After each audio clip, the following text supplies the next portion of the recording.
बच्चों तो चलिए आज मैं फिर से स्टार्ट कर रहा हूं। आज लेक्चर नंबर 2 है मोल कॉन्सेप्ट का। चलिए तो अभी तक हमने आपको क्या बताया था? एटॉमिक मास बताया था आपको, है ना, यानी कि एटॉमिक मास यूनिट के बारे में हमने बताया था किस तरह से। उसके बाद मैंने आपको कहा था एक्चुअल मास कैसे निकाला जाता है, उसके बाद रिलेटिव मास कैसे निकाला जाता है, मोलर कैसे निकाला जाता है, इस सब के बारे में हमने बात कर लिया था। तो आइए हम एक एक करके बात करते हैं। मैंने आपको क्या बताया था याद कीजिए आप, है ना। एटॉमिक मास में एटॉमिक जो मास था इसके मैं जल्दी जल्दी पीछे वाला एक बार रिवीजन करवा देता हूं, आपको बता देता हूं। देखो आप, है ना, ताकि आपको याद आ जाए। देखो सुनो, मैंने आपको क्या बताया था? एटॉमिक मास, है ना, एटॉमिक मास वगैरह में मैंने आपको क्या बताया था, या इसी को इन और करके कह सकते हो आप, है ना, और मॉलिक्यूल्स इन एमयू, एमयू में आप यूज कर सकते हैं। एमयू का मतलब हो गया एटॉमिक मास यूनिट, है ना, आपको मैंने कल भी बताया था एटॉमिक मास यूनिट। देखिए यहां पे एटॉमिक मास यूनिट, है ना। चलिए ये देखिए, आपको बताया था, जैसे में मैंने आपको एग्जांपल लिया था, मैंने कहा था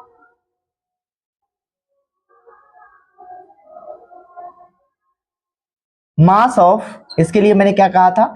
मास ऑफ वन एटम। ये खास तौर पे जो रिलेट किया जाता है मास ऑफ वन एटम के लिए किया जाता है ना। अब भाई इसका यूज किया जाता है इन A molecules of molecules of, है ना, एमयू। भाई इसको एमयू में लिया जाता है। चलिए जैसे मान लीजिए एग्जांपल लेके आपको हम समझाते हैं। जैसे मान लीजिए कि कार्बन है, तो कार्बन जो है, कार्बन एक एटम है, तो इसके लिए कितने हो जाएगा? 12 एमयू हो जाएगा। ध्यान रखिएगा एमयू में। जैसे मान लीजिए कि हमने H2O की बात किया, तो H2O के लिए कितना हो जाएगा? तो इसके लिए हो जाएगा 18 एमयू। क्या हो जाएगा? 18 एमयू हो गया। तो ये चीज आपको याद रखना पड़ेगा। देख, ये मैंने 18 क्यों लिखा? क्योंकि आपको पता है कि हाइड्रोजन का जो मास होता है कितना होता है? 1 होता है। यहाँ पे 2 मॉलिक्यूल्स है तो 2 हो गया। और ऑक्सीजन का कितना हो जाएगा बताओ आप, है ना, 8 होते हैं, तो 8 गुने 2 करते हैं, है ना। जब भी हम मास निकालते हैं तो उसके 2 गुना कर देते हैं, तो कितना हो जाएंगे आप कैलकुलेट करो, 16, और ये कितने हो जाएंगे? 2, कितने हो जाएंगे? 18 हो गया। तो वही मैंने यहाँ पे क्या लिखा? 18 एमयू लिखा है। उसके बाद दूसरा नंबर पे मैंने आपको क्या बताया था? एक्चुअल मास बताया था। एक्चुअल मास बताया था ना। एक्चुअल मास क्या होता है? देखो सुनो, एक्चुअल यानी कि एक्चुअल का मतलब होता गया क्या? जो क्या हो, एकदम सही हो, एक्यूरेट हो, उसको एक्चुअल कहते हैं। अब देखिए यहां पे हम बात करेंगे तो ये भी यूज किया जाता है मास ऑफ, है ना, mass of one atom. Mass of one atom के लिए यूज किया जाता है, आप ध्यान रख सकते हैं। इसमें जो यूज किया जाता है ना, N A molecules of N A molecules of N A molecules of N A molecules N A molecules of, है ना, इन अ मॉलिक्यूल्स ग्राम। इसका यूज करेंगे N A molecules use for a gram. इसके लिए क्या use करेंगे? हम लोग ग्राम यूज करेंगे। सिंपल सी बात आप समझ लो। जैसे में ग्राम में निकालना है ना, तो अपन ने क्या बोलना है इसके लिए? देखो सिंपल सी बात है, आप बस ये याद रखिए। जैसे में मान लीजिए कि हमने क्या कहा कि कार्बन, कार्बन मान लीजिए एटम है, तो इसको हमको किस में? मॉलिक्यूल्स फॉर्म में देखना है ना। तो इसको हम कैसे करेंगे? देखिए जैसे कार्बन है तो कार्बन का मॉलिक्यूलर कितना होता है, इसका परमाणु संख्या कितने होते हैं? तो आप देख सकते हैं कितने हो गया? 6, यानी कि 6 गुने 2 करेंगे तो ये कितना होगा? 12, और गुने 6 सॉरी 1.67 गुने 10 टू पावर माइनस के 24 हो जाएंगे। तो ये जो आ गया ना, इसी को हम लोग कहेंगे 12 ग्राम। तो ये देखिए ग्राम जो आ गया ना, तो ये किस में कन्वर्ट हो जाएगा? देखो मास ऑफ वन एटम किस में कन्वर्ट हो गया? अब एक्चुअल मास है किस में कन्वर्ट हो गया? ग्राम में कन्वर्ट हो गया। उसके बाद हमने आपको बताया था रिलेटिव, है ना, रिलेटिव बताया था। उसके बाद मैंने आपको कहा था मोलर, मोलर मास कैसे निकालते हैं। चलिए अभी हम मोलर मास की भी बात कर लेते हैं। देखिए यहाँ पे मोलर मास है, मोलर, देखिए यहाँ पे मोलर मास है ना। तो मोलर मास के लिए क्या क्या यूज करना है? सिंपल है, 1 मोल ऑफ, है ना। अब भाई इसके लिए 1 मास ऑफ 1 मोल, किसके लिए यूज करेंगे? मास ऑफ 1 मोल। तो भाई अब इसके लिए कैसे यूज करेंगे? सिंपल सी बात आप समझो, यहां तक दिख रहा है आपको अच्छे से, है ना। देखिए मास ऑफ 1 मोल है, इसके लिए आप सिंपल सा एग्जांपल लेके आप समझ सकते हैं। जैसे मैं मान लीजिए कि यहाँ पे मैं यहाँ पे जरा सा लिख देता हूँ, है ना, आपको कहीं डिस्टर्ब हो सकता है। देखिए आप इसको देखिए, ये समझना बड़ा जरूरी है क्योंकि यहां तक मैंने आपको बता रखा है ना। चलिए आप पीछे वाला वीडियो एक बार देख ले अच्छे से, उसके बाद आगे बढ़े तो मेरे विचार से ज्यादा सही रहेगा, है ना, ताकि आपको अच्छे से समझ में आ जाएंगी, है ना। यहाँ पे मैंने बात किया था मोलर मास, चलिए मोलर मास की, मोलर मास। चलिए अब मोलर मास की अगर आप बात करिएगा, यहाँ देखिए मोलर मास की अगर आप बात करते हैं सपोज देखिए यहाँ पे, तो यहाँ पे हमने क्या कहा, मास ऑफ 1 मोल, किसके लिए हम बात करेंगे, मास ऑफ 1 मोल के लिए बात करेंगे। अब देखो जरा सा कैसे हम निकालते हैं, जैसे मान लीजिए कि मोलर मास है, कार्बन का हमको निकालना है, क्या निकालना है, कार्बन का हमको मोलर मास निकालना है। तो आपको पता है इसके लिए कितना होता है, परमाणु संख्या 12, सॉरी यानी कि एटॉमिक मास की अगर हम, क्योंकि मास की बात कर रहे हैं तो आपको क्या है कि परमाणु संख्या के ज्यादातर आप दोगुना कर दिएगा, कुछक के केस में आपको क्या है, ज्यादातर मैं कह रहा हूं, ठीक है, आप उसकी दोगुना करोगे तो वो मास निकल जाएगा, है ना। परमाणु संख्या जिसको हम लोग क्या कहते हैं, एटॉमिक नंबर, है ना, एटॉमिक नंबर। अब देखिए एटॉमिक नंबर को ना अगर आप दोगुना करते हो, सिंपल सी बात समझो, जैसे मान लीजिए कि इसका कार्बन है, कार्बन का कितना हो 6 और यहाँ पे 2 किए तो कितने हो गए 12, तो ये इसके क्या हो गए, द्रव्यमान, यानी कि क्या हो गया, एटॉमिक मास हो गए, ये आपके हो गए परमाणु द्रव्यमान कह सकते हैं आप, द्रव्यमान, है ना, परमाणु द्रव्यमान कहिए या परमाणु भार कहिए या इसी को आप भार कह लीजिए या इसी को आप कह सकते हैं एटॉमिक मास, तो ये सब नाम इसी के हैं, आप देख सकते हैं। चलिए अब आगे की ओर जरा सा हम प्रोसीड करते हैं।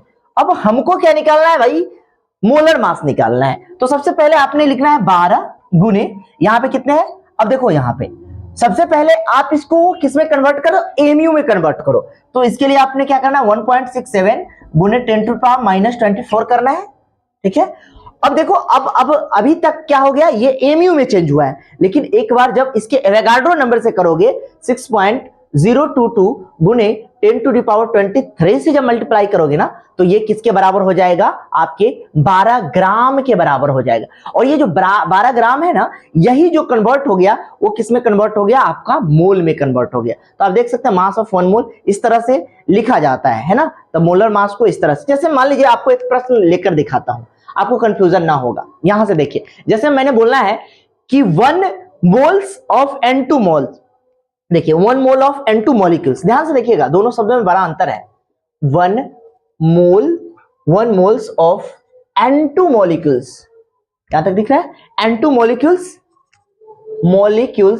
देखिए यहां पे 1 मोल ऑफ N2 मॉलिक्यूल्स। अब देखिए यहां पे बड़ा कॉमन बात है, दो क्वेश्चन हम अभी करने वाले हैं, एक ये और एक ये करने वाले हैं। देखो 1 molecules of N2, 1 molecules of N2 और 1 मोल ऑफ N2, दोनों में अंतर है। बच्चे एक ही समझ लेते, बड़ा इंपॉर्टेंट बात है, इस बात पे आप ध्यान रखिए, क्योंकि आप अगर मिस्टेक कीजिएगा तो आप थोड़ा सा गलती कर जाइएगा। चलिए अब आइए देखिए 1 मोल्स ऑफ N2, सबसे पहले तो हमको क्या निकालना है, मोल्स निकालना है। तो आपको पहले पता होना चाहिए कि देखिए इसका कितना होता है। अब हमको क्या करना है, यहां देखिए सबसे पहले यहां पे लिखना है भाई कि 1 मोल है, तो 1 मोल ऑफ N2 कह रहा है, तो आप याद कीजिए, अगर मान लीजिए मैं यहां पे लिख देता हूं थोड़ा सा, अगर N2 होता है सपोज दैट, अगर नाइट्रोजन होता है तो इसका परमाणु आपको क्या कहा जाए, भार कहा जाए, यानी कि एटॉमिक मास कहा जाए, है ना, परमाणु भार। तो आप क्या कहते हो कि आपने लिखना होता है कि इसका परमाणु संख्या 7 है, इसका दोगुना कर देते हो तो कितना हो जाता है, 7 दूना 14, तो आप क्या बोल देते हो, सर 14 ग्राम हो गया, इसका मास हो गया, यानी कि इसका द्रव्यमान हो गया। अब अगर मान लो कि आपसे कोई N2 पूछे तो उसके लिए आप क्या बोलोगे, तो आप कहोगे कि 14 और गुने 2, क्योंकि ये 2 है ना। अच्छा चलो 2 गुने 7 गुने 2 करोगे ना, क्योंकि यहाँ पे 2 है, तो कितने हो जाएंगे बताइए, 14 दूना 28 ग्राम होंगे कि नहीं होंगे, यहां तक तो दिख रहा है एकदम स्पष्ट, है ना। तो कितने ग्राम हो जाएंगे, 28 ग्राम हो जाएंगे। चलिए अब यहां तक की बातें देखिए, अब हमको क्या है, मोल के फॉर्म में कन्वर्ट करना है, तो वही चीज हम आपको समझा रहे हैं। तो 2 गुने नाइट्रोजन का कितना होता है 14 और गुने क्या करना है, देखिए यहां पे 14 गुने 1.67 गुने 10⁻⁻24 गुने एवोगाड्रो नंबर, यानी कि Na, है ना, या आप इसको ऐसे कर दो 2 गुने 14 गुने 1.67 गुने 10 टू द पावर माइनस के 24 और 6.022 गुने 10 टू पावर 23। देखिए यहां तक जैसे ही मैंने कन्वर्ट कर दिया इस दोनों को, है ना, तो ये क्या हो जाएंगे 14 दूना 28। अब ये ग्राम में चेंज हो गया, तो आप देखिए यहाँ पे क्या हो गया, ग्राम में जैसे ही चेंज हो गया तो आपको बता देना 1 मोल ऑफ N2 मॉलिक्यूल्स के लिए कितने हो जाएंगे, 28 ग्राम हो जाएंगे। अब देखो इसमें क्या अंतर है, ध्यान से देखना, यहाँ पे क्या कह रहा है, ये मोल्स है, सॉरी यहाँ पे मैंने गलती लिख दिया थोड़ा सा, 1 molecules of N2, 1 molecules of N2 में क्या हो जाएगा, ध्यान से देखिएगा, 1 मॉलिक्यूल्स का मतलब क्या हो गया, यहाँ पे मात्र क्या हो जाएगा, इसमें सिर्फ आपको क्या करना है कि यहाँ पे 14 तो लिखना है, देखो यहाँ पे 28 ग्राम हो गए। यहाँ पे आप क्या कर सकते हो देखना, 1 मोल ऑफ N2 है ना, ठीक है, 1 मॉलिक्यूल्स है, 1 molecules of N2, 1 mole of N2 molecules, 1 molecules of N2, इसके लिए आप क्या करोगे, सीधा आप 7 गुने 2 कर दो आप, है ना, 2 गुने 7 गुने 2 कर दो, तो इसको क्या कर सकते हैं आप 28। लेकिन ये ना देखिए यहाँ पे ये आपका आ जाएगा मॉलिक्यूल्स के फॉर्म में है, तो ये आपको एमयू में ले लीजिएगा, किस में आ जाएगा, ये एमयू में आ जाएगा, तो ये थोड़ा सा अंतर है, दोनों में अंतर है। अच्छा इसमें जो हम लोग कर रहे हैं ना, तो देखिएगा इसमें क्या हुआ होगा, यहाँ पे 28 गुने सिर्फ बस यही हुआ होगा 1.6 गुने 10 टू द पावर माइनस के 24, समझे बात हो ना, इसीलिए ये क्या कहलाया, एमयू के फॉर्म में कहलाया, ठीक है ना। तो आपको ये दोनों बात आपको ख्याल रखने पड़ेंगे कि किस तरह से दोनों में अंतर है, ठीक है ना। आप देख सकते हैं यहां तक की सारी बातें, देखिए यहां पे आप देख सकते हैं मैंने ग्राम में कैसे कन्वर्ट किया है, 1.67 गुणे 10 टू पावर माइनस 24 और Na लिया है, और यहाँ पे साथ में एवोगाड्रो नंबर भी लिया, लेकिन इसमें मैंने एवोगाड्रो नंबर नहीं लिया है, तो हम किस में चेंज कर दिए, एटॉमिक मास यूनिट में कर दिए चेंज, ठीक है ना। चलिए अब आगे की ओर जरा सा हम प्रोसीड करते हैं। चलिए यहां तक की बातें आपको समझ में आ गई, अभी हम आपको बताने वाले हैं, चलिए ये रिवीजन वाली बातें खत्म हो गई, ये थोड़ा सा एक्स्ट्रा पॉइंट है आज के डेट में। कल क्या हुआ था कि थोड़ा सा हम वीडियो शूट कर रहे थे, उसी वक्त अचानक से माइक थोड़ा सा बंद हो गया, जिसके कारण आपका वीडियो जो है थोड़ा सा कटअप हो गया। चलिए तो आज देखिए हम पूरा करते हैं इसको जहां तक हो सकता है।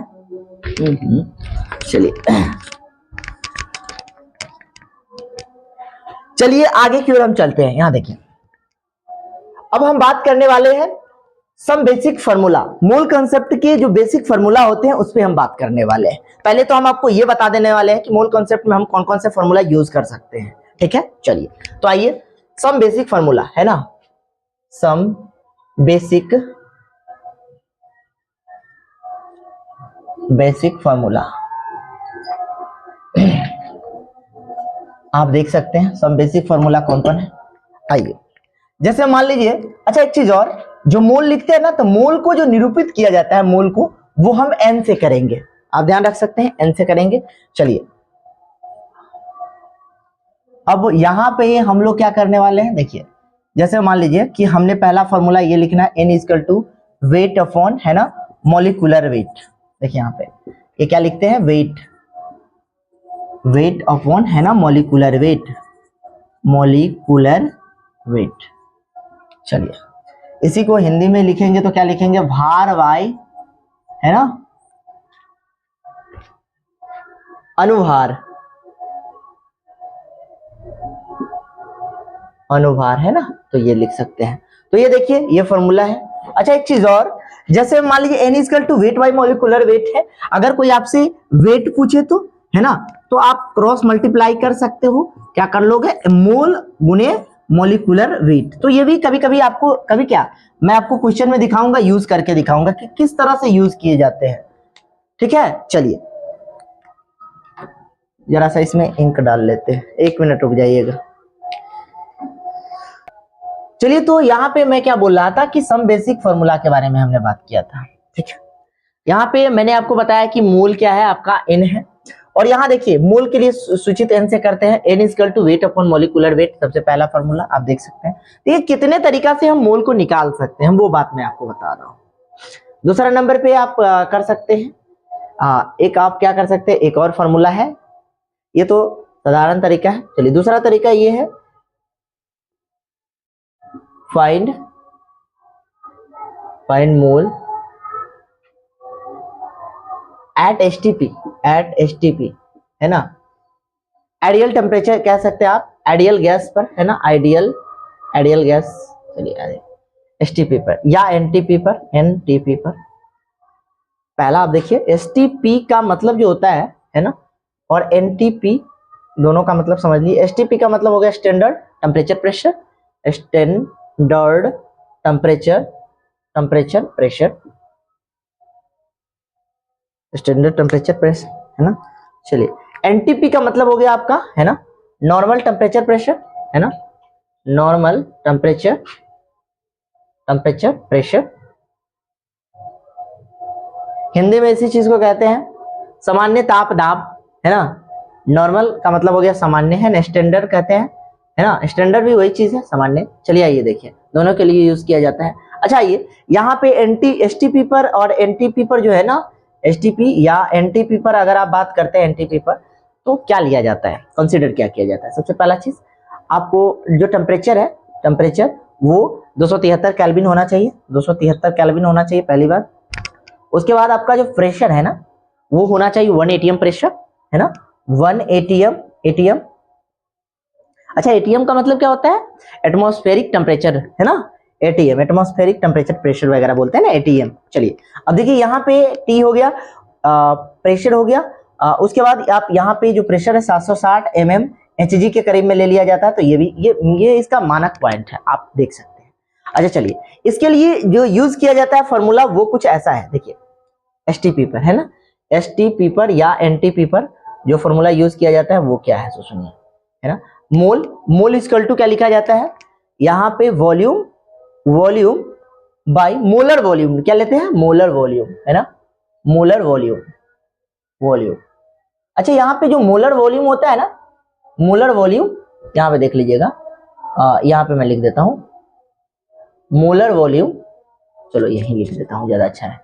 मोलर वॉल्यूम, वो मोलर वॉल्यूम ना क्या लिया जाता है 22.4 लिया जाता है, ध्यान रखिएगा, वो भी लीटर में, किसमें लीटर में। इसलिए यहाँ पे जो फॉर्मूला बन जाएगा इसी का आप देख सकते हैं n इक्वल टू आप क्या लिख सकते हैं, थोड़ा सा मैं इधर लिख रहा हूँ, अब ध्यान देते चलिएगा, इधर ऐसे आ रहा हूँ है ना। n इक्वल टू क्या हो जाएगा, तो v यानी कि वॉल्यूम अपॉन है ना मोलर मास, मोलर वॉल्यूम है तो मोलर वॉल्यूम की जगह पे आप क्या लिख सकते हैं 4.4 लीटर में डाल सकते हैं पहला चीज। और या आप इसको क्या डाल सकते हैं v इक्वल टू 22,400 दे सकते हैं, तो ये आप ml में डाल सकते हैं, ठीक है। या आप ये भी कह सकते हैं, देखिए आप मोलर वॉल्यूम को कई तरीके से लिख सकते हैं, मैंने कहा ना मोलर वॉल्यूम के लिए अगर आप 22.4 दे रहे हैं तो ये लीटर में आ जाएगा। अब यहीं पे 22,000 आप 22,400 दे रहे हैं तो आप इसको ml में लिख ले, या 22,400 है ना आप क्या लिख सकते हैं डेसीमीटर क्यूब, ऐसे करके आप लिख सकते हैं, इस तरह से लिख सकते हैं। तो ये सारा तरीका है लिखने का। अच्छा चलिए अगर मान लीजिए कि आपको मोल पता है, वॉल्यूम पता है, ये सारी चीज पता है, तो आप इसको कन्वर्ट करके ये भी फॉर्मूला, देखिए ये फॉर्मूला तो बन ही गया, और आप इसको अगर कन्वर्ट कीजिएगा, इसको अगर आप कन्वर्ट कीजिएगा तो कोई आपसे कहेगा कि तुम वॉल्यूम बताओ, तो आपको अगर ये फॉर्मूला पता है तो आप वॉल्यूम इक्वल टू ऐसे लिख सकते हैं ना, मोल गुने 22.4 लीटर, ऐसे। तो यहां से आपका क्या निकल जाएगा बताओ, आप वॉल्यूम भी निकल जाएगा। देखो एक फॉर्मूला से कितने सारी चीज निकल गए है ना। तो ये तो हो गए आपके दूसरे फॉर्मूला, बड़ा काम का फॉर्मूला है। पहला फॉर्मूला मैंने आपको ये बता रखा है, दूसरा मैंने आपको ये बताया है, सब पे मैं अभी प्रश्न कराने वाला हूं, अभी मैंने बस आपको बताना है कि कौन कौन सा फॉर्मूला यूज कर सकते हैं है ना। सभी पे मैं आपको प्रश्न जब करवाऊंगा ना तो देखना आपको एकदम क्लियर हो जाएगा, फिर कोई आपको डाउट रह ही नहीं जाएगा, आप बस देखते चलो ना। चलिए आइए देखिए, अब जरा सा इसको मिटा देते हैं, चलिए इसको मिटाते हैं।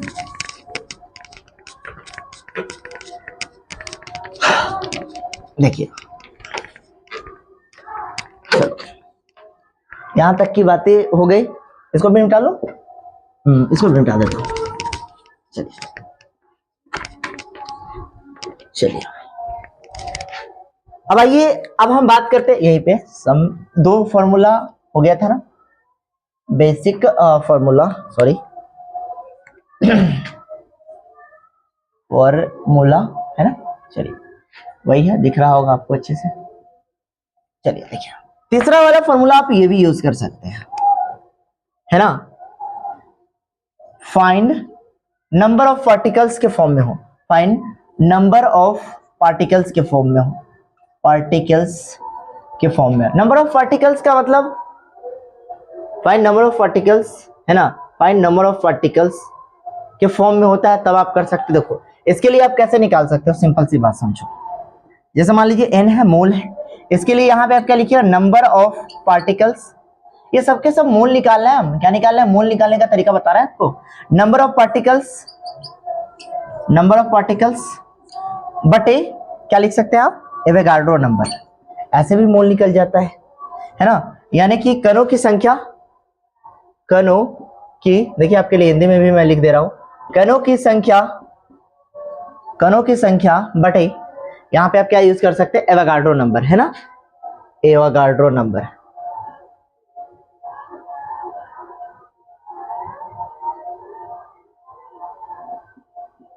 एवोगाड्रो संख्या लिखते हैं ना, एवोगाड्रो संख्या, है ना, तो ये यूज कर सकते हैं। अच्छा क्या होता है आपको पता ही है ना, या कभी कभी ऐसे भी दे देगा, तो आप चिंता ना करें।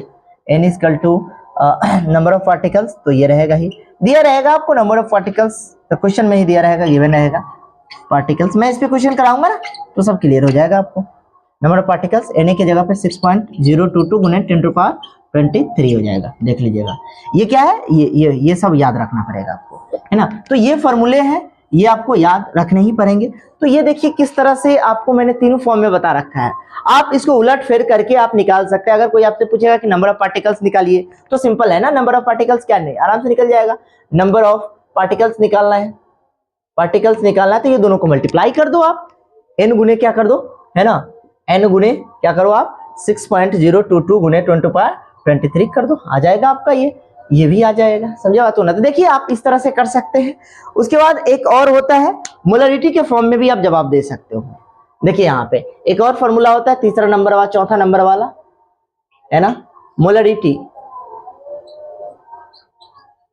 मोलरिटी, है ना, मोलरिटी के फॉर्म में भी होता है एक फॉर्मूला, है ना, मोलरिटी गुने n कर दीजिएगा,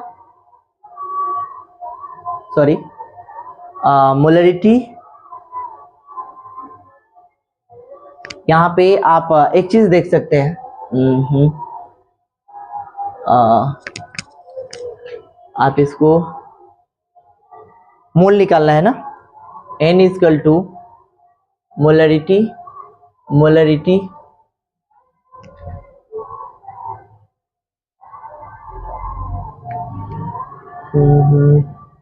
वैलेंसी फैक्टर आ जाता है, तो इस हिसाब से आप निकाल सकते हो, मोल निकाल सकते हो, है ना। आपको ये सर वैलेंसी फैक्टर क्या होता है, तो ये सब हम बात करेंगे बाद में, है ना।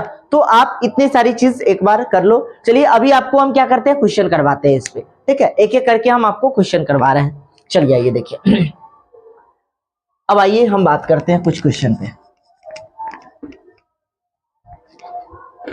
चलिए देखिए,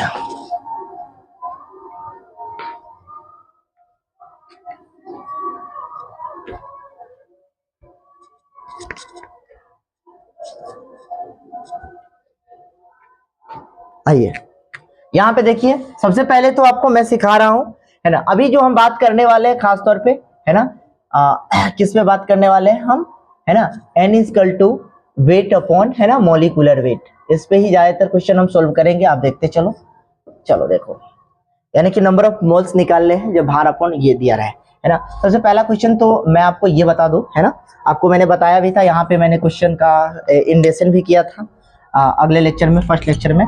फाइंड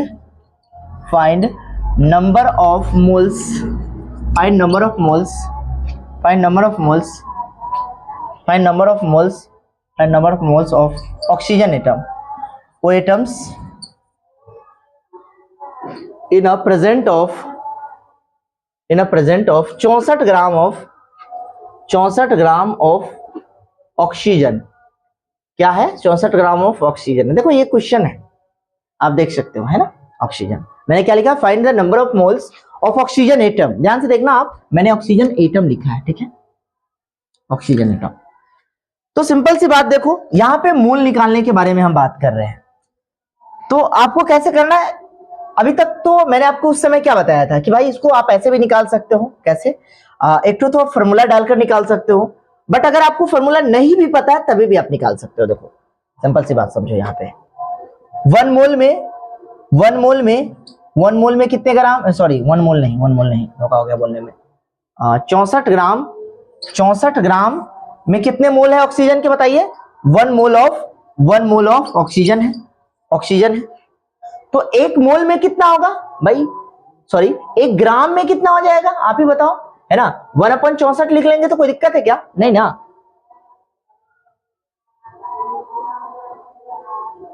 एक मिनट गलती हो गया थोड़ा सा हमसे, सॉरी 32 ग्राम में होगा, धोखा हो गया है। क्योंकि आपको पता है ऑक्सीजन जो होता है ना, ऑक्सीजन एक मिनट रुकिए तो जरा सा मुझे सोचने दीजिए, तो कुछ गड़बड़ तो हो रहा है क्या। 16 सॉरी हमसे मिस्टेक हो गया, धोखा हो गया 16 ग्राम लेना पड़ेगा, 16 ग्राम। देखिए यहाँ पे दरअसल ये हुआ, यहाँ पे ऑक्सीजन है तो आपको भी पता है कि ऑक्सीजन का जो भार लिखेंगे वो कितना होगा, है ना। तो आपने कहना है कि सर इसका परमाणु संख्या जो होता है वाट होता है, और उससे 2 से मल्टीप्लाई करेंगे तो भार निकल जाएगा। तो कितना आएगा आप ही बताओ ना, 16 ग्राम ले आएगा कि नहीं आएगा। तो वही चीज मैंने कहा कि 16 ग्राम किसमें भाई, 16 ग्राम में कितना होता है, 1 मोल होता है ऑक्सीजन होता है, कितना होता है 16 ग्राम ऑक्सीजन में, पूरा बात लिखिए नहीं तो आप कंफ्यूज हो जाइएगा। 16 ग्राम अगर हम ऑक्सीजन लेते हैं, ठीक है, तो कितना मोल आएगा, 1 मोल आएगा, 1 मोल ऑफ ओ एटम्स, है ना, 1 मोल ऑफ ऑक्सीजन एटम आएगा, ये ना आएगा हो 1 मोल ऑफ। अब देखिए 16 ग्राम में जब 1 मोल आएगा तो आप बताइए हमको 1 ग्राम में कितना आएगा। तो आप बोलोगे सर 1/16 आएगा कि नहीं आएगा। फिर मैंने आपसे कहना है कि 64 ग्राम में कितना आएगा, है ना। तो 64 ग्राम में कितना होगा आप ही बताओ ना, 1/16 करोगे ना, 1/16 करोगे और यहाँ पे गुणे मल्टीप्लाई कर दोगे 64 से, तो कितना मोल आ जाएगा बताओ, 4 मोल आ जाएगा, है ना। तो ये कितने मोल आ गए, 4 मोल आ गए। सर ये नहीं समझ में आया, देखो ये क्या है, एकीकरण विधि है। जब आपको मान लीजिए फॉर्मूला नहीं पता होता था तब आप ऐसा कर लेते थे, ठीक है। और मैं आपको कह रहा हूं ना, फॉर्मूला मैंने आपको क्यों दिया है, इसलिए तो दिया है ताकि आपको इतना बड़ा ना करना पड़े, उतना ना सोचना पड़े, सीधे फॉर्मूला में डालो आप, फिर हटाओ। ये तो मैंने आपको बेसिक तरीका बताया, जो बेसिक होता है, जो अगर आपको फॉर्मूला नहीं भी पता है तो आप ऐसे सोचकर बना सकते हो। बट अगर मान लीजिए कि आपको अगर फॉर्मूला पता है तो फिर फॉर्मूला में पुट करो मान। देखो आप सिंपल सी कर लो, देखो मैंने क्या बताया, number mole equal to weight upon क्या लिखना है, मॉलिक्यूलर वेट। तो तुम बताओ वेट कितना है, तो आपने कहना है सर 64 ग्राम, आप ही तो बोल रहे हो 64 ग्राम है, तो डालो ना 64 कर लो। और मॉलिक्यूलर वेट कितना है, तो बताओ यहाँ पे क्या है, ऑक्सीजन है। और भाई मैंने आपको क्या कहा है, ऑक्सीजन के लिए मॉलिक्यूलर वेट कितना होता है, तुम ही बताओ, 16 होता है कि नहीं होता है ना। तो यहाँ पे आपको 16 लिख दिया, तो 16 चौका 64, 4 मोल। देखो आप डायरेक्ट फॉर्मूला से आराम से निकाल लिए कि नहीं निकालिए। तो देखिए ये हो गया आपका इस तरह से, या तो आप इस मेथड का यूज करो, ये फर्स्ट मेथड हो गया, है ना, फर्स्ट मेथड, ये फॉर्मूला वाला मेथड है, ये सेकेंड मेथड हो गया। कौन सा मेथड हो गया, सेकेंड मेथड, है ना, सेकेंड मेथड। तो आपको कौन सा अच्छा लगा, है ना, फॉर्मूला वाला लगा होगा, बेसिकली है। सोच रहे होगे कि ये क्या उतना सोचने, डायरेक्ट फॉर्मूला में डाले मान और आ जाए। लेकिन कभी कभार क्या है कि कुछ क्वेश्चन अच्छे आ जाते हैं, उस कंडीशन में थोड़े से आप अटक जाओगे, तो आपको सोचने भी आना चाहिए। देख लो आप, है ना। चलिए अब और भी कुछ क्वेश्चन सब हम करते हैं। पहले तो आपको मैं ये करवा देता हूं, फाइंड, है ना, find the molecules. Let's find the molecules के बारे में बात करते हैं कि कैसे हम मॉलिक्यूल्स को फाइंड करते हैं। आपको सबसे ज्यादा कंफ्यूजन होता है, जैसे मैंने लिखा वेट और मॉलिक्यूलर वेट, तो आपको बड़ा कंफ्यूजन होता है कि भाई ये मॉलिक्यूलर वेट निकालते कैसे हैं। तो वो मैं आपको मॉलिक्यूलर वेट को क्लियर करता हूं पहले तो।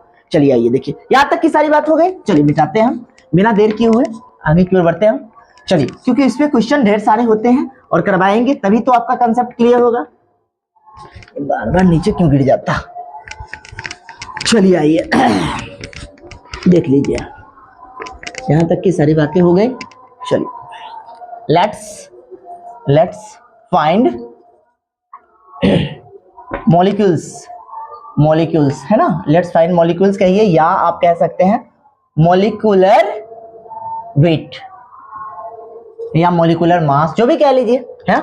चलिए तो हम क्या करने वाले हैं, अभी हम निकालने वाले हैं सबका बहुत सारा। देखिए यहाँ पे अगर मान लीजिए कि मैंने हाइड्रोजन देना है, किसका, हाइड्रोजन का आपको कहना है ना, H का कहना है। दूसरा नंबर पे H2 का निकालना है। तीसरा नंबर पे हमने कहना है भाई N2 का निकालो। चौथा नंबर पे हमको कहना भाई हमको तुम S8 का निकालो। देखो यहाँ पे पांचवा नंबर पे हमको क्या बोलना है S6 का निकालो। ठीक है। 7वां नंबर पे अगर मान लो 7वां नंबर पे हमने तुमको दे देना है H2O का निकालो। 8वां नंबर पे हमने तुमको दे देना है H2SO4 का निकालो। किसी का भी निकाल सकते हो आप, है ना। 9वां आप देख सकते हो, है ना, HCl का निकाल सकते हो। चलो NaOH का निकालो, सबका निकाल सकते हो आप, समझे बात हो कि नहीं। चलिए हम इतना का निकाल लेते हैं, बेसिकली आपको अपने आप सीख जाइएगा। चलो, और H2SO4 हो गया। चलो पहले निकाल लेते हैं। देखो हाइड्रोजन है यहाँ पे एक है, तो इसके लिए जो यहाँ पे हम क्या निकाल रहे हैं, मास निकाल रहे हैं, मास, है ना, ये मॉलिक्यूलर वेट निकालना है। क्या निकालना है, मॉलिक्यूलर वेट, ठीक है। तो ध्यान रखिएगा आप, यहाँ पे हाइड्रोजन का कितना हो जाएगा, तो आपने कहना है 1 होना है। इसका कितना हो जाएगा बताओ, 2 होना है। इसका कितना हो जाएगा बताओ, इसका कितना हो जाएगा। अगर मान लीजिए एक नाइट्रोजन होता तो आप क्या बोलते, सर 14 होगा। 7 गुने 2 करते ना, 2 गुने 7 करते ना, 2 गुना, तो कितने आते, 14 आते। लेकिन मैंने तुमसे ये पूछना है कि N2 का कितना होगा, तो क्या करना है तुमको बताओ, 2 गुने 7 गुने 2 करना है, तो कितना हो जाएगा बताओ, 28 हो जाएंगे, ठीक है। और एसिड का मैंने तुमसे पूछ दिया भाई, एसिड का बताओ तुम, तो क्या है, क्या दिक्कत है। सल्फर का कितना होता है, तो आप देख लो, सल्फर के लिए 2, और सल्फर के लिए कितने होते हैं बताइए। सल्फर का परमाणु संख्या कितना होता है, 16 होता है ना। तो 16 गुने 2, और यहाँ पे फिर कितने हैं, 8 है, तो 8 करोगे ना, 16 दूना 32, 32 अट्ठे कितना हो जाएगा, 32 अट्ठे बताओ कितना हो गया, 30 अट्ठे, देखिए यहाँ पे कर सकते हैं, 8 दूना 16 के 6, और ये कितना हो गया, 8 3 24, 1 25 हो गया, 256 हो जाएंगे क्या, तो देख लीजिए आप, है ना। इसके कितना हो जाएंगे, 256 हो जाएंगे, मॉलिक्यूलर वेट हो जाएंगे, ठीक है। आप कैलकुलेट कर सकते हैं। चलिए यहाँ पे एसिड का भी निकालना है तो आप निकाल सकते हैं। इसके लिए आप 16 कर दो, और इसके लिए आप भाई 6 लगा दो, तो करो कितना हो गया, 16 दूना 32, 32, और यहाँ पे 6 कर 16 दूना 32, और यहाँ 6 से मल्टीप्लाई करो, है ना, 36 18 19 190 92 हो जाएंगे। तो आप ऐसे करके कर सकते हो, है ना। चलिए अब यहाँ पे निकालना है भाई, वाटर का निकालना है, तो बताओ कैसे करोगे। 1 गुने 2 प्लस, भाई प्लस देख लेना तुम, अच्छा एक चीज उससे मिस्टेक तो नहीं, हाँ ठीक है ठीक है, क्योंकि यहाँ देखो एक एक मॉलिक्यूल्स था, एटम था, तो ऐसे निकाल सकते। अब यहाँ पे क्या है, एक बड़ा सा कंपाउंड बन गया। देखो यहाँ पे H2O है, तो H2O के लिए क्या करोगे, 1 गुने 2 कर लो, है ना। ऑक्सीजन है, ऑक्सीजन के लिए क्या करोगे, 2 गुने, और ये कितने होते हैं, परमाणु संख्या इसके 8 होते हैं ना, तो ऐसे कर लो आप, ऐसे करके आप कर सकते हो। तो कितना हो गया टोटल, 8 दूना 16, ये कितने हो जाएंगे, 18 हो जाएंगे। इसका निकालो तुम, इसका निकालोगे, है ना, तो देखो 98 हो जाएंगे। देखो 1 गुने 2 करो, प्लस सल्फर के कितने हो जाते हैं बताओ, सल्फर के 16 हो गए, है ना, 16 2 गुने 16 करो, है ना, और गुने इसके लिए 8 हो गए, तो 2 गुने 8, ओ सॉरी 16, 2 गुने 8, और गुने कितने हैं, 4 है, तो आप टोटल करोगे ना काउंट, तो 98 आ जाएगा, देख लेना, है ना। ये आप लोग बना लेना, आपको मैंने सारा चीज बता ही दिया है, आपको इसको कैलकुलेट कर लेना है। चलिए वो आपका टास्क है।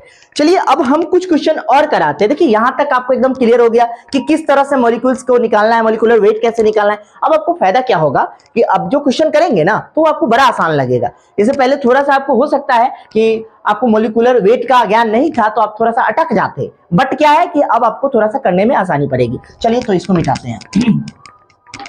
अब हम बात करते हैं थोड़ा सा मॉलिक्यूलर वेट के बाद कुछ क्वेश्चन से।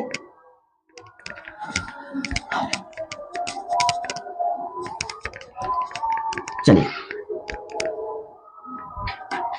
एक क्वेश्चन है, बड़ा अच्छा सा क्वेश्चन है।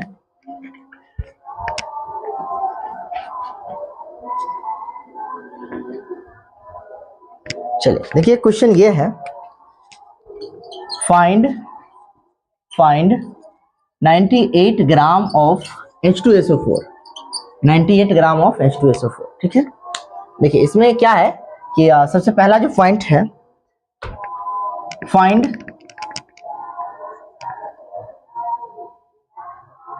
छोड़ो मोल ऑफ H2SO4 मॉलिक्यूल्स, है ना। मोल ऑफ H2SO4 मॉलिक्यूल्स का, मोल ऑफ H2SO4 मॉलिक्यूल्स बताना है पहला। दूसरा नंबर पे आपको बताना है mole of mole of H atom, H atom का। तीसरा नंबर पे आपको बताना है मोल ऑफ S एटम, ठीक है। चौथा नंबर पे आपको बताना है मोल ऑफ O एटम, ठीक है। अब आपको पांचवा नंबर पे बताना है मास ऑफ सल्फर एटम,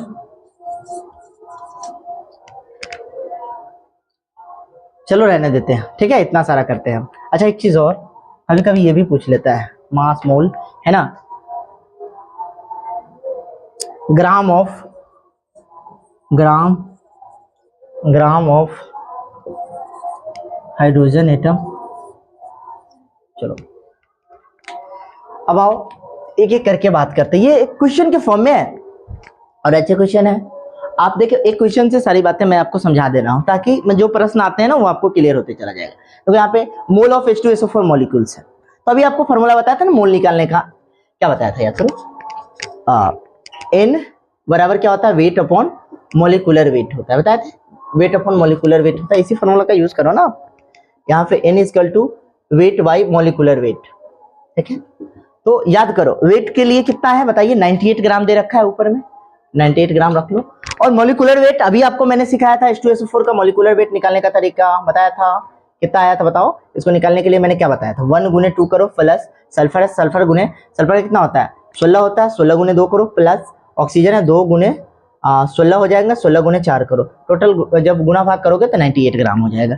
कितना आ जाएगा 98 ग्राम, ठीक है। चलो 98 ग्राम, तो यहाँ पे आप डाल दो ना 98 ग्राम, है ना, ऊपर में भी ग्राम नीचे में भी ग्राम, ग्राम से ग्राम कट गया और 98 से 98 कट गया, है ना। कितना मोल आ जाएगा बताओ आप, 1 मोल आ जाएगा। कितना मोल आ जाएगा 1 मोल।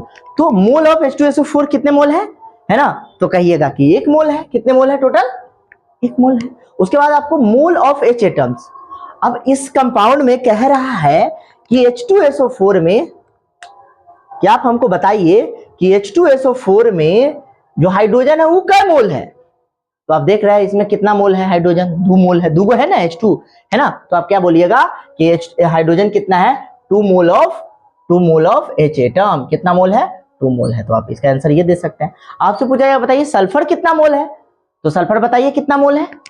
आप इसमें देख रहे हैं क्या गो है बताइए, एगो है, तो इसीलिए सल्फर को क्या बोल रहा है ना 1 मोल ऑफ सल्फर, है ना, 1 मोल ऑफ सल्फर हो जाएगा। चलिए उसके बाद आपसे मैंने पूछा ऑक्सीजन कितना है, तो बताओ ऑक्सीजन कितना है, 4 ठो है, तो क्या बोलोगे 4 मोल ऑफ सल्फर हो जाएगा, ठीक है। चलिए मास ऑफ एस एटम, अब मास निकालना है, थोड़ा सा अच्छा चीज है देखिए यहाँ पे। अच्छा यहाँ पे मास निकालना है तो मास कैसे निकालेंगे, ये थोड़ा सा अच्छा क्वेश्चन है, देखना जरा ध्यान से।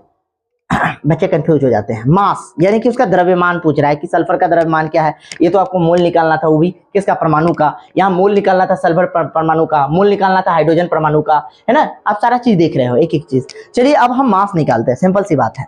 अभी आपको फॉर्मूला क्या बताया, भार बाई क्या बताया भाई, वेट अपॉन, है ना, वेट अपॉन मोलिकुलर वेट, है ना। अभी आपसे क्या मैं पूछ रहा हूं, अब आप बताओ सल्फर में कितना मोल है। तो आपने अभी बताया ना सर सल्फर का 1 मोल है। कितना मोल है, सल्फर का 1 मोल है। तो आपको मोल तो वैसे ही निकल गया है, तो आप मोल की जगह पे क्या लिख दोगे 1।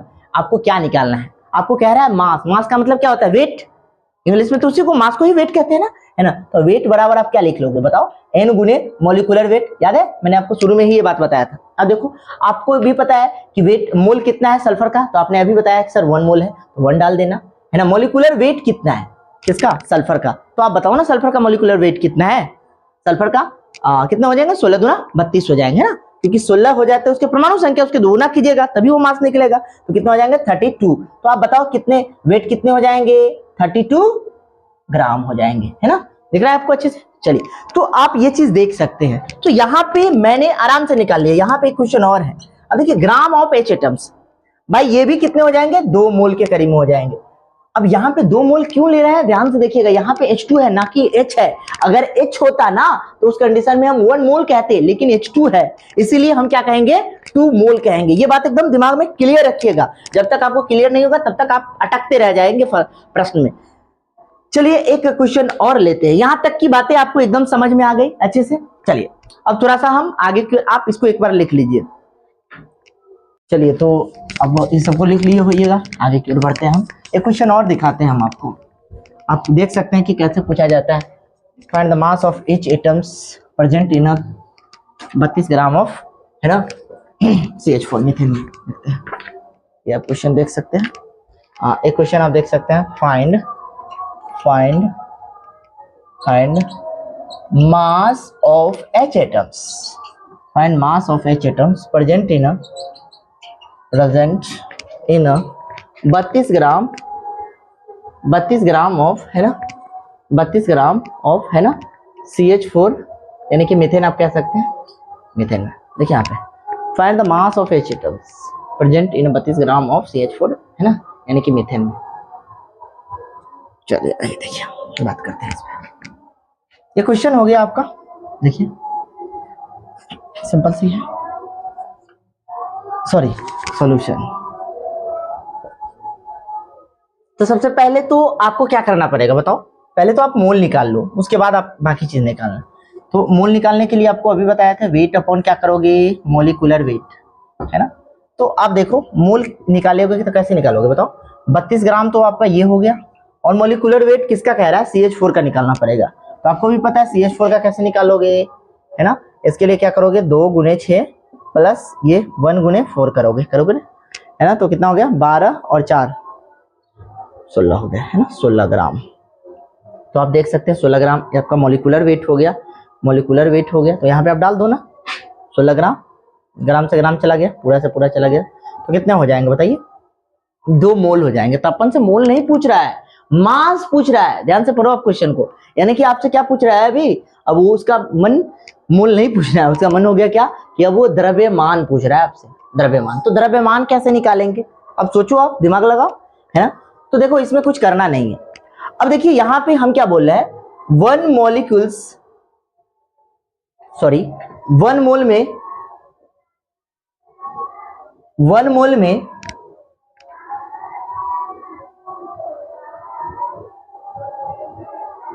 मोल ऑफ CH4 में 4 मोल ऑफ, है ना, H एटम्स है। कितने हैं आप देख सकते हैं, 1 मोल CH4 में कितने एटम हैं, आप ही बताओ ना। CH4 अगर लोगे तो कितने कितने मोल हो जाएंगे, 4 मोल हो जाएंगे। अभी थोड़ा देर पहले हम H2SO4 के बारे में समझा रहे थे, तो आपको मैंने कहा था कि बताइए इस ऑक्सीजन में कितने ऑक्सीजन के कितने मोल है, तो आपने बोला था सर 4 है। तो इसी आधार पे आप इसको भी सोच सकते हो ना, कितने मोल हो जाएंगे, 4 मोल हो जाएंगे, ठीक है। तो 1 मोल CH4 में 4 मोल हो जाएंगे। अगर मैं ये आपको कह रहा हूं कि Na मोल्स की अगर बात कीजिएगा, समझा बात तो कि नहीं, सॉरी, अगर आप बात करें इसके, है ना, और यहाँ पे हमको किसके रिस्पेक्ट में बात करना है, अभी हमने 2 मोल के रिस्पेक्ट में निकालना है ना। 2 मोल्स ऑफ CH4 की बात कर रहे हैं। चलिए ये देखिए, अब यहाँ पे आप देख सकते हैं एक चीज और, जैसे में यहाँ पे इतना ये हो गया, है ना। तो अगर मान लीजिए कि हम बात करते हैं Na के लिए हम यूज करते हैं ना, Na मोल के लिए हम यूज करते हैं, ठीक है ना। तो Na मोल के लिए हम यूज करेंगे तो क्या हो जाएगा आप ही बताओ, है ना। सॉरी,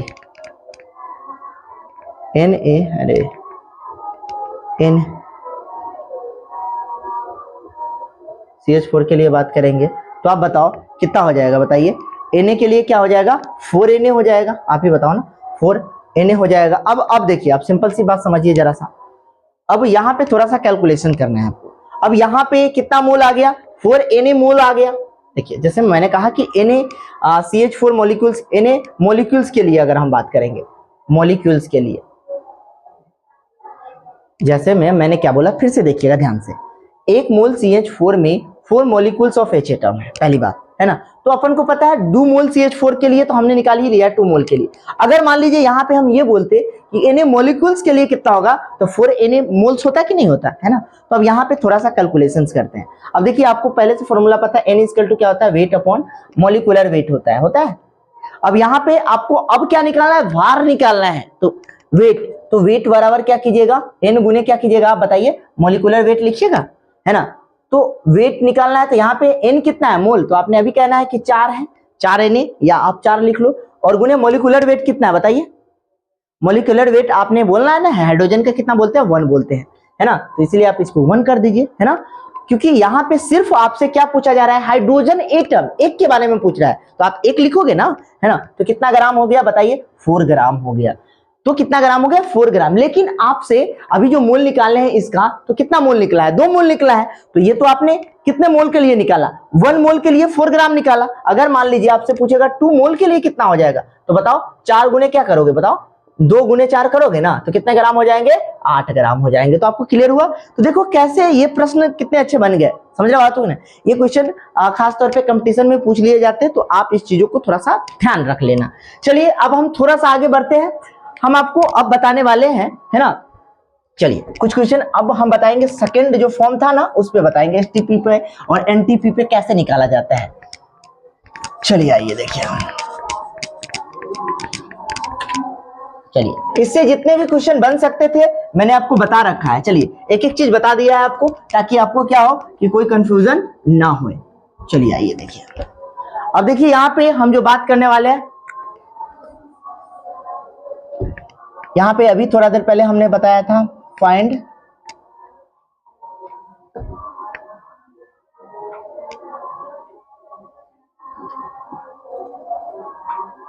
एट एसटीपी पे, किस पे, एसटीपी पे या एनटीपी पे। अभी आपको हम समझा दिए थे एसटीपी के लिए टेम्परेचर क्या चाहिए, और फुल फॉर्म क्या होता है, standard temperature, normal temperature, pressure. इसके लिए कितना डिग्री टेम्परेचर चाहिए बताइए, इसके लिए 273 केल्विन चाहिए, ध्यान रखिएगा, है ना। और प्रेशर कितना चाहिए, प्रेशर जो है आपको 1 एटीएम आप कह सकते हैं, या इसी को 760 mmHg यूज कर सकते हैं, ठीक है ना, ये इसका यूनिट होता है। चलिए तो ये सारी चीज हो गई। अब हम इस पे एक क्वेश्चन करते हैं ताकि आपको, अच्छा चलिए इसके लिए हमने आपको बताया था क्या क्या लिखना, मोल निकालने का तरीका मैंने आपको क्या बताया था, यहाँ पे मैं साइड में लिख दूं, यहाँ पे चलिए, मोल इक्वल टू मैंने आपको बता रखा था मोल्स, सॉरी वॉल्यूम, है ना, volume upon molar volume, molar volume देख लीजिए आप, है ना, मोलर वॉल्यूम की बात की है ना। तो अब मोलर वॉल्यूम क्या था, V अपॉन 22.4 यूज कर लिए थे, है ना। मोलर वॉल्यूम के लिए भी मैंने आपको बताया था, मोलर वॉल्यूम जो है अलग अलग केस में बदलते रहते हैं। 22 अगर लीटर के केस में आप देखोगे तो ऐसे लिखोगे, उसके बाद इसको अगर ग्राम में कन्वर्ट करोगे, सिंपल है ना, ग्राम में कन्वर्ट करना, इसमें क्या दिक्कत है ना। ग्राम को किससे कितने से मल्टीप्लाई करते हैं, तो आप बोलोगे कि सर 1000 से मल्टीप्लाई करते, तो करो ना, है ना। तो यहाँ पे 1000 से मल्टीप्लाई करो, और यहाँ पे इसको उड़ाओगे तो 10 होगा, तो 1 0 से 1 0 गया, तो कितना आ गया बताइए, 22,400 नहीं आया क्या, वही चीज तो बोल रहा हूँ मैं, उसमें से ग्राम में आ गया। या एक चीज और आप देख सकते हो, ग्राम के बाद आप ऐसे भी कर सकते हो, 22,400, सॉरी ग्राम में नहीं, सॉरी अच्छा एमएल जो होता है ना ग्राम के रूप में ही होता है, बात ध्यान रखें, है ना। अब देखिए यहाँ पे 22, ये आप लिख सकते हैं 22,400, है ना, डी मीटर क्यूब ऐसे भी लिख दिया जाता है, ठीक है ना, तो आप ध्यान रख सकते हैं। चलिए एक क्वेश्चन देते हैं ताकि आपको समझ में आ जाए। चलिए एक क्वेश्चन लेते हैं यहाँ पे साइड में थोड़ा सा, ठीक है, यहाँ पे मैं प्रश्न लिख लेता हूँ ताकि आपको समझ में आ जाए, ठीक है। चलिए find number of moles, find number of moles, है ना, of O3, यानी कि ओजोन के केस में हम बात करें, find number of moles of O3 gas present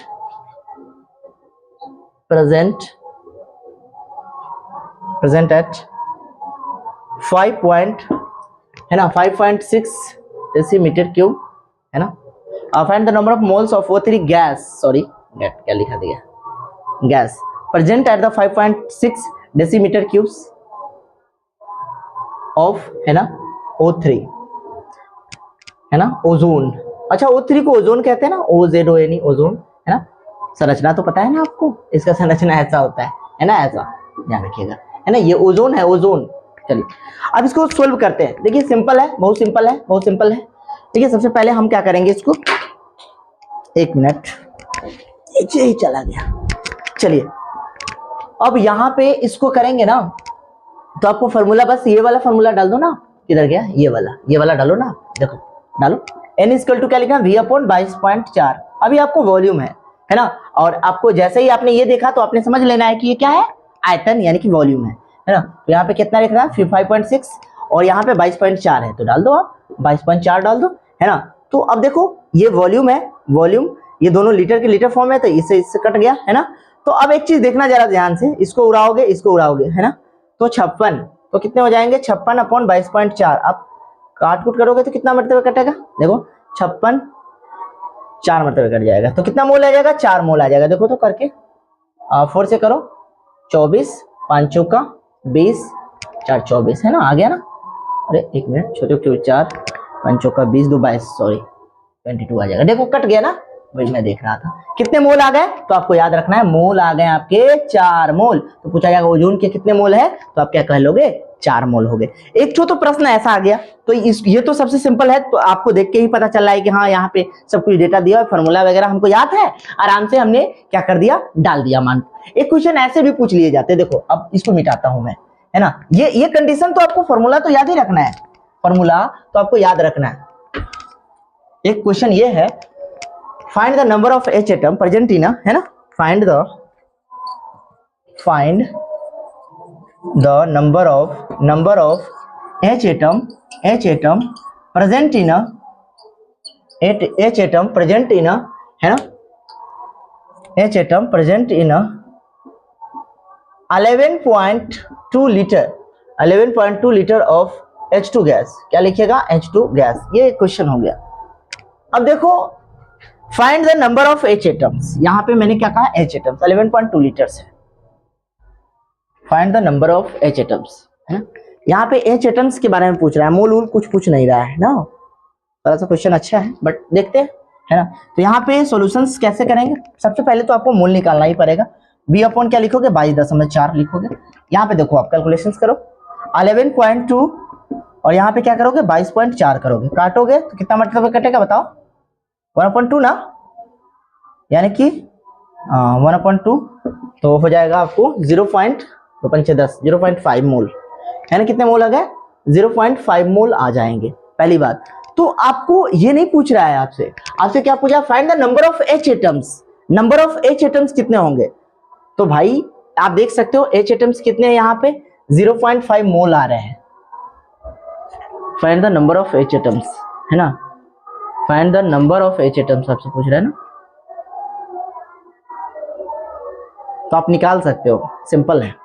देखो इसमें ना कुछ और लगेगा, कैलकुलेशंस लगेगा थोड़ा सा। देखो n इक्वल टू, आप एक फॉर्मूला ये भी आपको बताए थे ना, याद कीजिए आप, n equal to number of particles बटे क्या लिखे थे यहाँ पे, एवोगाड्रो नंबर, n है ना। तो अब आपको मोल पता है, ये पता है, नंबर ऑफ पार्टिकल्स आपका निकल जाएगा। आपको यही तो पूछ रहा है, नंबर ऑफ H एटम्स यानी कितने संख्या में है ना। तो आप निकाल सकते हो यहां से। देखो फॉर्मूला पता है तभी निकल पा रहा है, नहीं पता होता तो अटक जाता है फिर। मोल आपको पता है, मोल आपने कितना निकाल लेना है, 0.5 निकाल लेना है ना। नंबर ऑफ पार्टिकल्स आपको निकालना है। अच्छा इसको x मान लो, क्या नंबर ऑफ पार्टिकल्स को हम x माने, ध्यान से देखिएगा x मान रहे हैं, ठीक है। एवोगाड्रो नंबर आपको पता है 0.22 गुणे 10⁻23 है। तो यहां से कैलकुलेशंस करोगे ना आप तो 6.022। मैं आपको क्या बोल रहा हूँ कि फिजिकल जो होता है ना, आपको अगर सही से समझ में आ गया ना तो सबसे सिंपल है, बाकी अगर नहीं समझ में आया तो थोड़ा सा तो आप समझ सकते हो, कैलकुलेशन है। तो इसीलिए आप चीजों को रिपीट करके देखा करो, है ना। और आपको तो अच्छी सुविधा है कि आप बैक करके देख सकते हो चीजों को। 6.022 गुने 0.5, अब यहाँ पे आप कैलकुलेशंस करोगे ना, देख लेना करके, है ना। तो ये जो मान आएगा ना आपको, वो किसका निकलेगा, नंबर ऑफ पार्टिकल्स निकल जाएगा। तो आप देख सकते हैं यहाँ पे जो भी आएगा कैलकुलेशंस करने के बाद वो आपका मान हो जाएगा। चलो मैं कर ही देता हूँ। चलो अब करो 6.022 और यहाँ से आप करोगे गुने 0.5 करोगे, है ना। तो यहाँ से तो नीचे आ जाएगा आपका 000। एक काम करता हूँ, उतना छोड़ो हटाओ, 0.5 है ना। मैं डायरेक्ट कैलकुलेशन से कर देता हूँ, उतना मैं पॉइंट गिनकर डाल दूंगा, है ना। 0 यहाँ पे कितने हो जाएंगे, 10 1 हो गया, ठीक है। 0 6 5 30, ठीक है। यहाँ पे 0 0 0 0 है ना, 4, तो 0 1 0 0 3, ये ना। तो आप देख लो इधर 1 3 1 4 हो जाएंगे, 1 2 3 4, यानी कि 3 दशमलव समथिंग हो गए, है ना।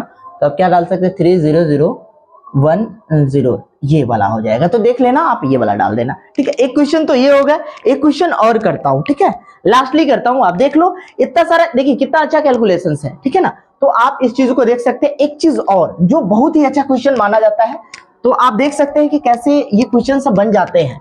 आप देख लो अच्छे से, है ना। देखो अगले क्वेश्चंस एक और कराते हैं आपको, एक और क्वेश्चन कराते हैं। देखो यहाँ पे बड़ा अच्छा क्वेश्चन है, फाइंड आप लिख सकते हैं find the volume, find the volume, है ना, वॉल्यूम निकालना। अब तुमसे ना वॉल्यूम यानी कि तुमसे आयतन पूछ रहा है, देख लेना तुम। Find the volume of 8 gram of O2 gas. देखो अब ये क्वेश्चन देखकर तुम्हारा दिमाग थोड़ा सा चकरा जाएगा। यहाँ पे ना तुमसे मोल पूछ रहा है, तुमसे क्या पूछ दिया, देखो वॉल्यूम पूछ दिया, है ना। अब ये थोड़े से क्वेश्चन जो है अच्छे क्वेश्चंस माने जाते हैं, आप समझ के चलो, है ना। यहाँ पे देखो जैसे ही आपको अगर वॉल्यूम कोई पूछे, वॉल्यूम, ठीक है ना, तो आपको करना क्या है, पहले तो आपको मोल निकालना पड़ेगा। वो कौन सा मोल, V/22.4 डालना पड़ेगा। अच्छा सर, अच्छा एक चीज, ऐसे नहीं निकलेगा, ऐसे नहीं निकलेगा।